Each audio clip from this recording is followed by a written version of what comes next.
స్లీవామోయు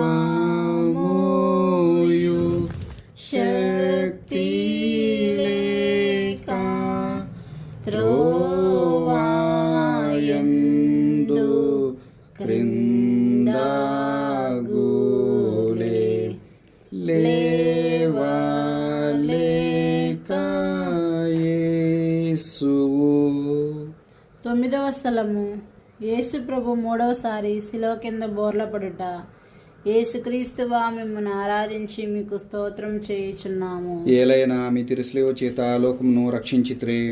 యేసు ప్రభు గాయముల వల్ల వారు బలహీనులైరి. కొలపాతకుల నిష్ఠూరము మితము మించి ఉండెను. కర్తకు కదుటే కష్టముగా నుండినను శీఘ్రముగా నడువరని రాణువులు తొందర చేయుచుండిరి.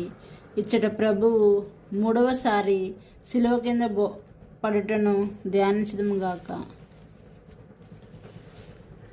నా రక్షకుడైన యేసువా, దేవరు వారి ప్రేమను తిరస్కరింపజేసిన నా దుర్గుణములను ఈ లోకాసులను జయించుటకు మీరు కపాల కొండకు పోయినప్పుడు పొందిన బలహీనత యొక్క ఫలములను చూచి నాకు వరప్రసాదములు దయచేయండి. నేను బలహీనుడనై ఉన్నాను. నా సొంత బలము చేత పాపములను విడిచిపెట్టలేను. మీ సహాయ వరప్రసాదములను నాకు ఇచ్చిన ఎడల ఇక నాటికి పాపములో పడను స్వామి. ఆమెన్. పరలోకమందుండి మా యొక్క తండ్రి, మీ నామం పూజింపబడును గాక, మీ రాజ్యం వచ్చును గాక, మీ చిత్తము పరలోకమందు నెరవేరినట్లు భూలోకమందు నెరవేరును గాక. నానాటికి మాకు కావలసిన మా అన్నము మాకు నేటికి ఇవ్వండి. మా యుద్ధ అప్పబడిన వారిని మేము మన్నించినట్లు మా అప్పులను మీరు మన్నించండి. మమ్మ శోధన యందు ప్రవేశింపనివ్వక కీడులో నుండి మమ్మ రక్షించండి. ఆమెన్. దేవర ప్రసాదం చేతానండి మరియమ్మ వందనము.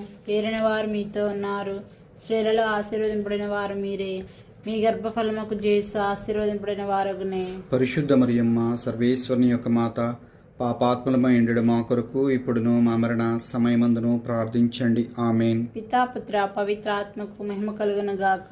ఆదిలో కలిగినట్లు ఇప్పుడును ఎప్పుడును సదాకాలం కలుగునుగాక. ఆమెన్. మా మీద దయగా ఉండండి స్వామి. మా మీద దయగా ఉండండి స్వామి. విశ్వాసులకి ఆత్మ సర్వేశ్వరుని కృప చేత సమాధానమందు విశ్రమింతురుగాక.